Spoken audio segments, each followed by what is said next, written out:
नमस्कार, हमारी खास पेशकश में आप सभी का स्वागत है। मैं हूं आपके साथ दीपिका सिंह। आज बात एक ऐसी वारदात की जिसे सुनकर आपकी रूह शायद कांप उठे। ये मामला सामने आया है जोधपुर से, जहां एक महिला के शरीर के कई टुकड़े कर उसे गड्ढे में दफना दिया गया। बदबू ना आए इसके लिए उस पर इत्र छिड़का गया। यही नहीं, खुद वारदात करने वाले ने इसे खुद के घर के बाहर ही दफना दिया शव को। रूह को अंदर से हिला देने वाली इस घटना ने हर किसी को सन्न कर दिया। शुरुआती जांच की बात करें तो कर्ज के चलते इस पूरी वारदात को अंजाम देना बताया जा रहा है। लेकिन क्या है इसके पीछे की कहानी और कौन है इस कहानी का सूत्रधार, जानने के लिए देखिए हमारी ये खास पेशकश। उन्होंने कहा था कोई आदमी लाऊंगा, ऐसे करूंगा, उन्होंने कहा था, उनको ये सब पता है, मैं बेकसूर हूँ। यदि गुल मोहम्मद को जल्दी से जीवित नहीं पकड़ा गया तो उसका जीवन भी खतरे में हो सकता है, क्योंकि गुल मोहम्मद के पकड़े जाने से वो लोग पकड़े जा रहे थे।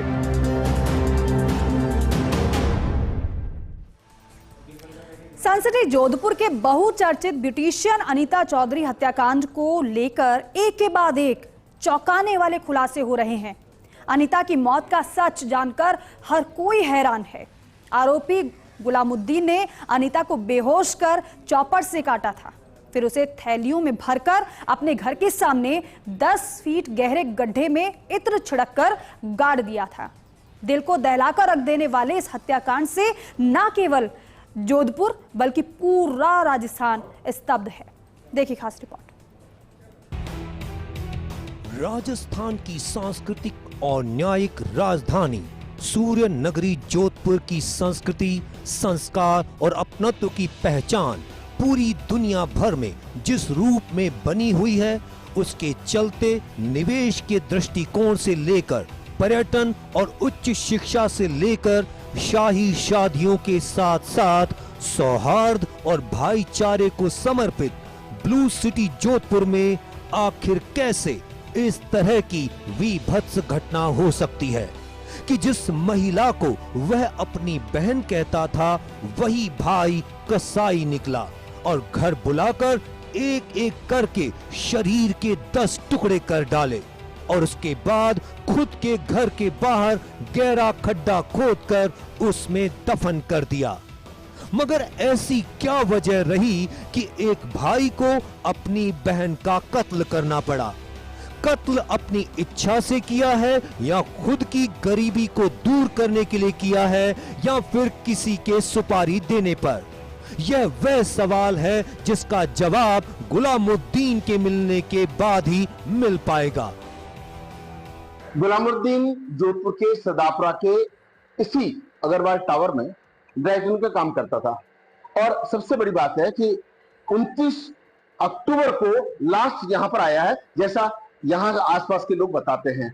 ड्राई क्लीन का काम करता था और देखिए ठीक बिल्कुल सामने वो जो सनशाइन ब्यूटी पार्लर है, वो पार्लर है जिस तरीके से अनीता चौधरी का।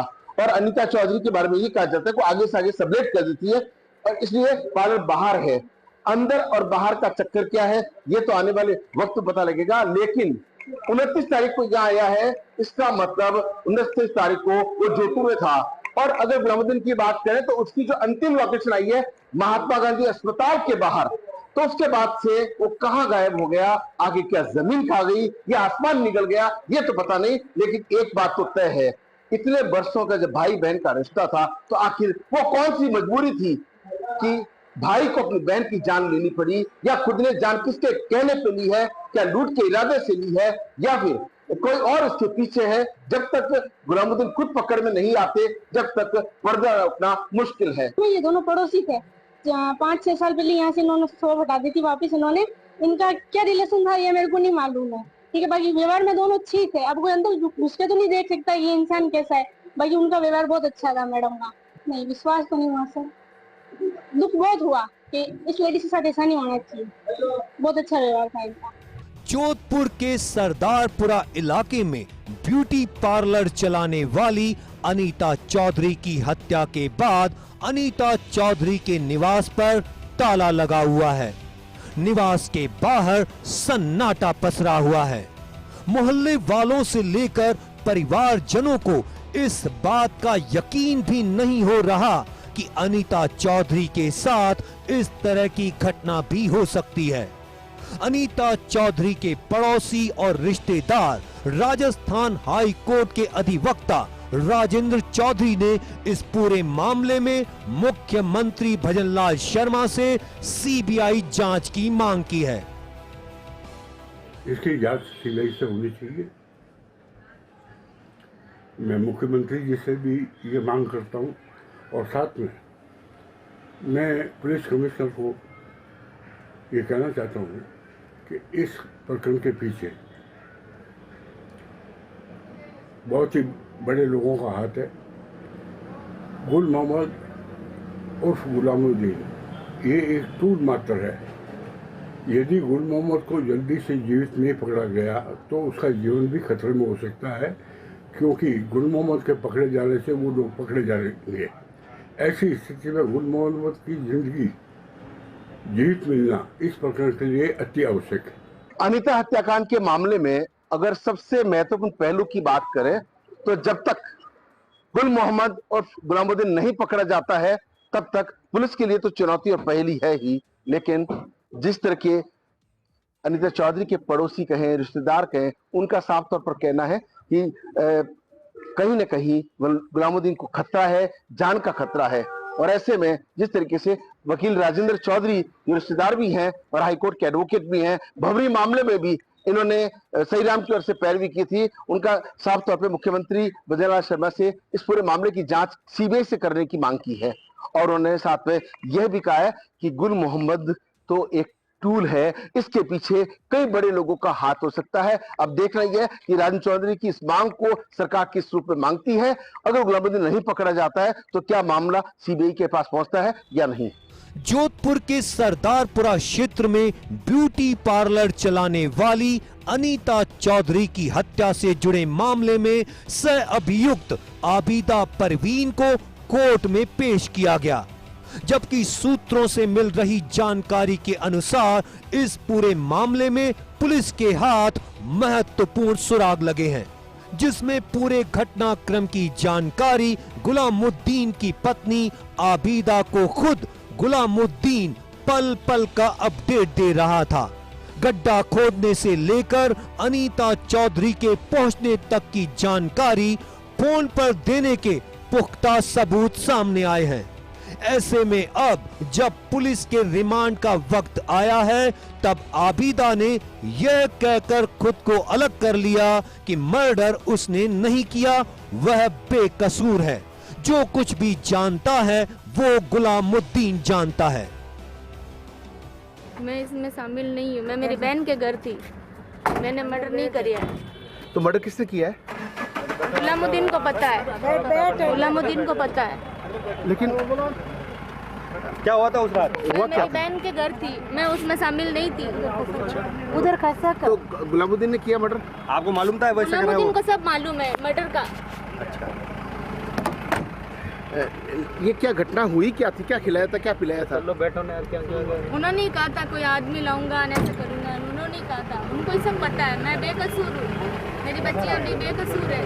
बहुचर्चित अनीता हत्याकांड मामले में पहली उलझती जा रही है, गुत्थी सुलझ नहीं रही है।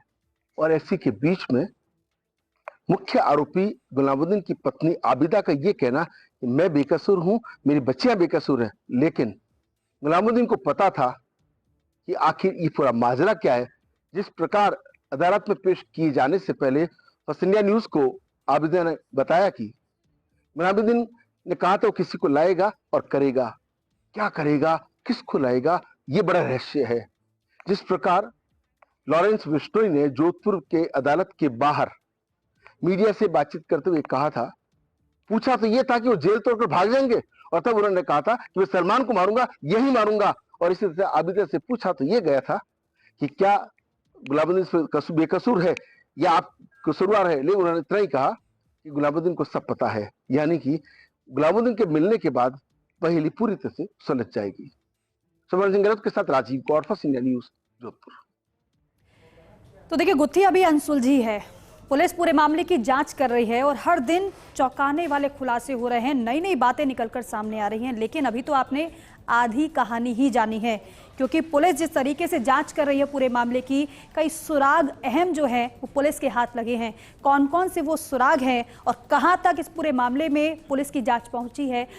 जोधपुर के सरदारपुर इलाके में ब्यूटी पार्लर चलाने वाली अनीता चौधरी की हत्या के मामले में पुलिस के हाथ महत्वपूर्ण सुराग लगने के साथ ही वो सीसीटीवी फुटेज भी हाथ लगे हैं, जिसके माध्यम से अनीता चौधरी कब किस टैक्सी में बैठकर गुलामुद्दीन के निवास पर पहुंची और किस दिन किस प्रकार गुलामुद्दीन जोधपुर से फरार हो गया।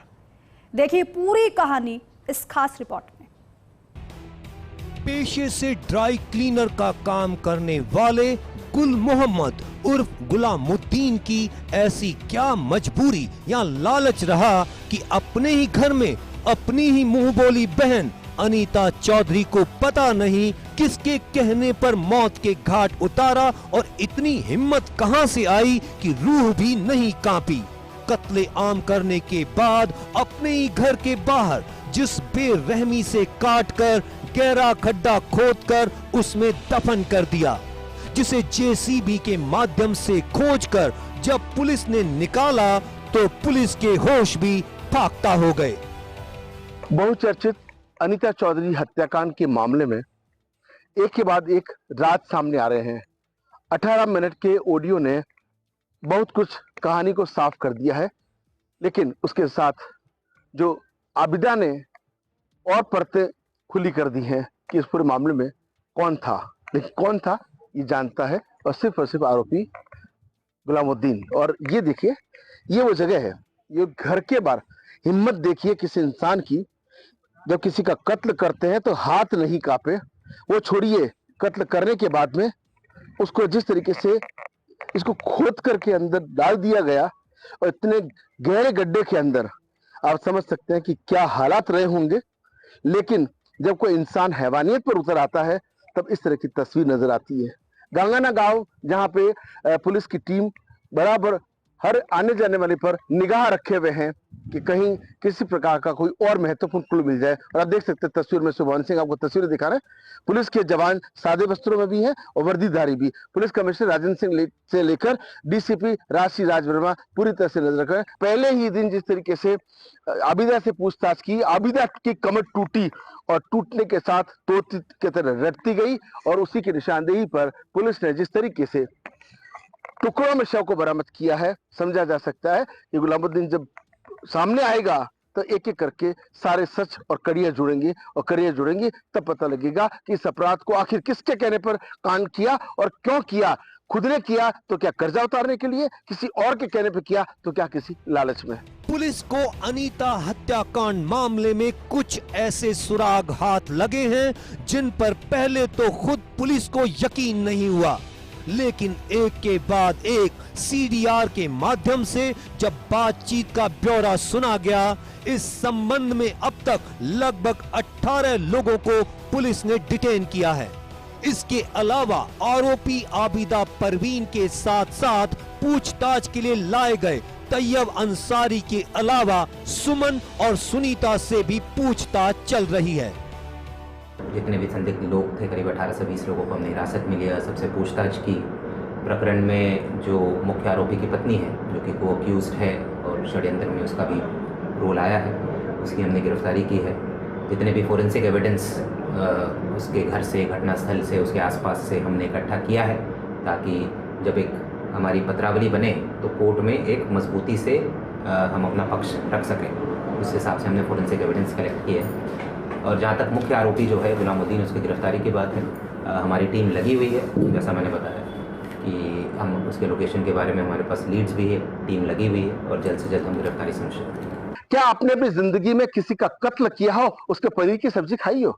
क्या आपने अपने ही घर में किसी को कत्ले आम कर दिया और बिरयानी खाई है? जी हाँ, ये जो सच है वो सच खुला है गुलामुद्दीन के मोबाइल से वो सच खुला है कि वो 2 दिनों तक यही जोधपुर में था।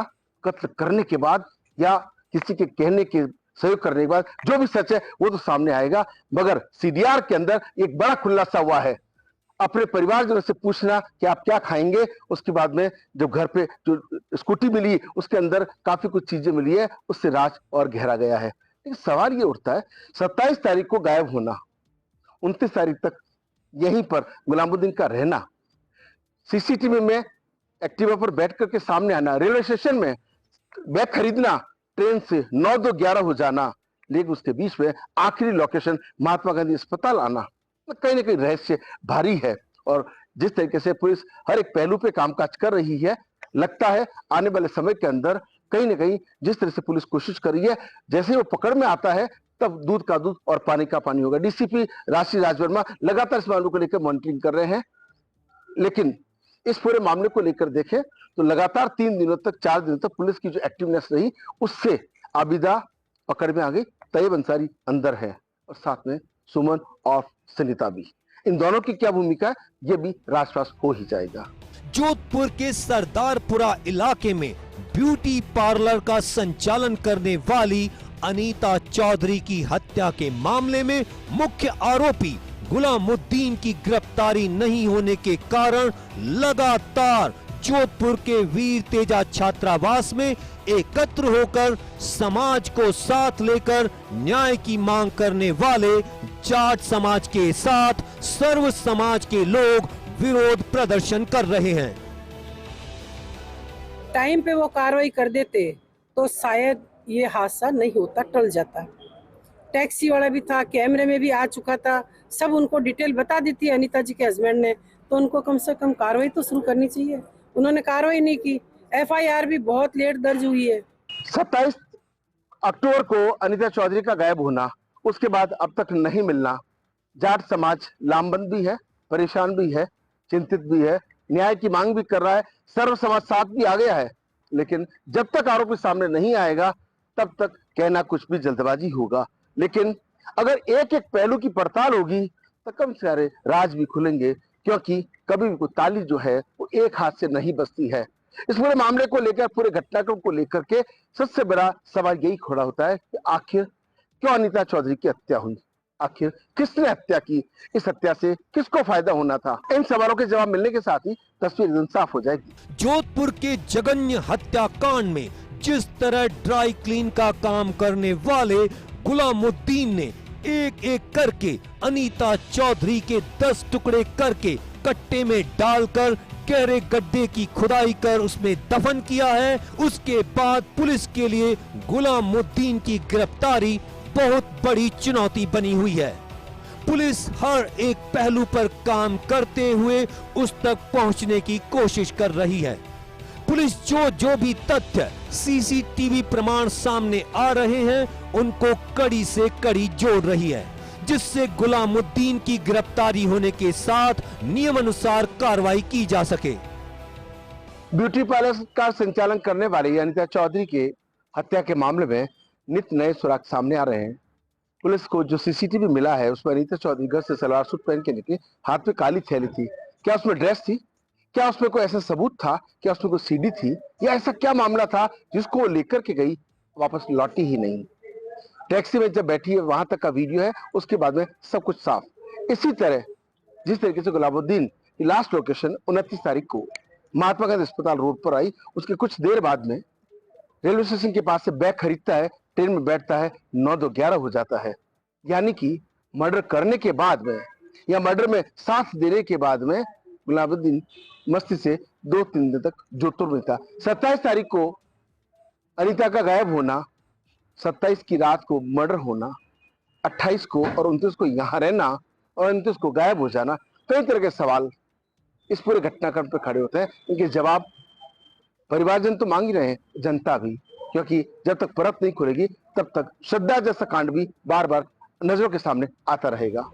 कोई माने या नहीं, लेकिन जिस तरह 18 मिनट की ऑडियो अनीता हत्याकांड के मामले से पहले की सामने आई है, तब से पुलिस की दशा और दिशा दोनों बदल चुकी है। इस ऑडियो में खुले तौर पर अनीता चौधरी के पति मनमोहन सिंह और अनीता चौधरी की सहेली सुमन और सुनीता की आपस में जो बातचीत हुई है और उसमें टारगेट अंसारी को किया जाकर खतरा अंसारी से ही बताया गया है। अंसारी पुलिस की गिरफ्त में है। हालांकि कागजी तौर पर गिरफ्तारी नहीं बताई गई है, क्योंकि गुलामुद्दीन की गिरफ्तारी होने के बाद अंसारी की कितनी भूमिका है या फिर इस मामले में उनका कोई लेना देना है या नहीं, उसकी तस्वीर साफ होगी। पुलिस के सामने बार बार सवाल यही आ रहा है कि आखिर अनीता चौधरी या सुमन को अंसारी से क्या खतरा था और क्यों खतरा था। अनीता चौधरी और अंसारी के आपसी पारिवारिक संबंधों की जानकारी मनमोहन चौधरी और उनके परिवार को होने से लेकर आरोपी गुलामुद्दीन और अनीता चौधरी के आपसी भाई बहन के संबंधों के बावजूद इस तरह की जो घटना सामने आई है, उसका असली कारण क्या। जब इस पर से पर्दा उठेगा तो हत्या होने की तस्वीर भी साफ हो जाएगी। आइए आपको भी सुनवाते हैं उस 18 मिनट की ऑडियो के कुछ महत्वपूर्ण अंश। हेलो, कोई ध्यान पड़ियो नहीं बढ़िया साल जिया जी। मैं आज नहीं, मैं अंसारी ने बकरूला, मैं अंसारी ने एक ही बात कहूला थे नहीं इन चीजों अनजान रही जो भाई मने ठाकुर सुमन ने कई ध्यान हुआ थोड़े 12 महीने। हाँ, मैं अंसारी ने एक ही बात कहूला अगर अनीता जी थोड़ा गुड है तो मने नहीं थोड़ा ध्यान है, मैं पुलिस वाला थोड़े बारे में बताऊला। थाना इनमें डाउट है कि मने 100% इनमें तो डाउट है। आई नहीं लोकेशन आई, मैं कल रात पुलिस वालों ने फॉर्महाउस वगैरह बताना है। हाँ, मारी बात सुन लो, मैं अंसारी ने बकरूला अगर इन दिन महीने अगर मारा अब तक कहीं हुए नहीं तो हम लीजो कि आते अनीता जी ने गायब करन रे महीने थाना हाथ की हुए तो मतलब अगर वो अनीता जी हाथ तक कहीं करियो है। अरे कल तो थाने लगे कि आज अगर अनी मैं धमकी दी नहीं उन्हें तो वो अनी मारा तो जरूर कहीं कहीं करेला। हाँ, अगर अनी मारे कहीं 4-5 दिन महीने कहीं होवे धमकी कहीं मैं तो बार थाने माने उन्हें अंदर नहीं बुलवा दे वहाँ कमिश्नर के प्राण उन्होंने नंबर भी भेज दिया। मैं भी फोन करूला उन्हें और एक ही बात कहूला अनीता जी 4 दिन पहले अनी मैंने कह थारे 12 महीने। अरे मैंने अब सब वही लाग रहा था कि ये 4:30 बजे आपके गंगाना बेल्ट आपके बेल्ट से किसी के साथ गई है। अरे अनीता जी थाने ध्यान है, माने नहीं बता रहा हो। जिया जी मारी बात सुनो, अगर मैं कोई बात हूँ छिपाऊ नहीं तो मैं माता जी सौगन खान जाऊँ, अनीता जी जो मारो बर्डन कोई नहीं है। पुलिस ने इस पूरे घटनाक्रम में साथ देने वाली उसकी पत्नी आबिदा परवीन को गिरफ्तार कर लिया है और अन्य संदेहास्पद लोगों को भी मामले की गंभीरता को देखते हुए पूछताछ के लिए थाने में लाया गया है और सरगर्मी से मुख्य आरोपी गुलामुद्दीन की तलाश जारी है। जाट समाज के अलावा अन्य समाज भी आरोपी की गिरफ्तारी को लेकर लामबंद हुए हैं। इसी बीच पड़ताल के चलते काफी कुछ महत्वपूर्ण पहलू भी सामने आ रहे हैं। सवाल यह नहीं है कि आखिर अनीता चौधरी को गुलामुद्दीन ने मारा या किसी ने मरवाया। सवाल यह भी नहीं है कि इस पूरे मामले को लेकर आबिदा परवीन ने क्या कहा है, और सवाल यह भी नहीं है कि पुलिस कड़ी से कड़ी जोड़ करके आरोपी तक पहुंचना चाहती है। सबसे बड़ा सवाल तो यह है कि आखिर अनीता चौधरी का तैयब से क्यों संबंध था, क्या संबंध था, क्यों सुनीता ने यह कहा कि तैयब अंसारी से जान का खतरा है, क्यों खुद अनीता चौधरी के पति मनमोहन ने एक सवाल खड़ा किया है उस ऑडियो में। ये जो ऑडियो सामने आया 18 मिनट का, ये काफी कुछ कहता नजर आता है। और ऐसे में कहीं ना कहीं जिस तरीके से पूरा जो चक्र घूम रहा है इस ऑडियो के आसपास घूम रहा है, इस ऑडियो को अगर ध्यान से सुने तो हर बार कुछ न कुछ नई चीज सामने आ रही है, उस पर पुलिस अनुसंधान कर रही है। इस ऑडियो का अगर गहराई में जाएंगे तो कई सारे राज भी फाश हो सकते हैं। सुमन सिंह के साथ राजीव गौर, फर्स्ट इंडिया न्यूज, जोधपुर। तो देखिए, हत्याकांड के सवाल कई हैं लेकिन अनसुलझी पहेली है। इस अनसुलझी पहेली का अंत कब होगा ये किसी को नहीं पता है। आरोपी महिला कह रही है कि मैंने नहीं, गुलामुद्दीन ने मारा है, लेकिन वाकई में अगर गुलामुद्दीन ने इस हत्याकांड को अंजाम दिया है तो फिर किसके कहने पर। क्या गुलामुद्दीन ने किसी के कहने पर इस हत्याकांड को अंजाम दिया है या फिर उसने खुद इस वारदात को अंजाम दिया है? लेकिन सवाल फिर वही बरकरार है कि आखिर उसने ऐसा क्यों किया। चलिए इसी के साथ ही हमारी खास पेशकश में अभी के लिए इतना ही। नमस्कार।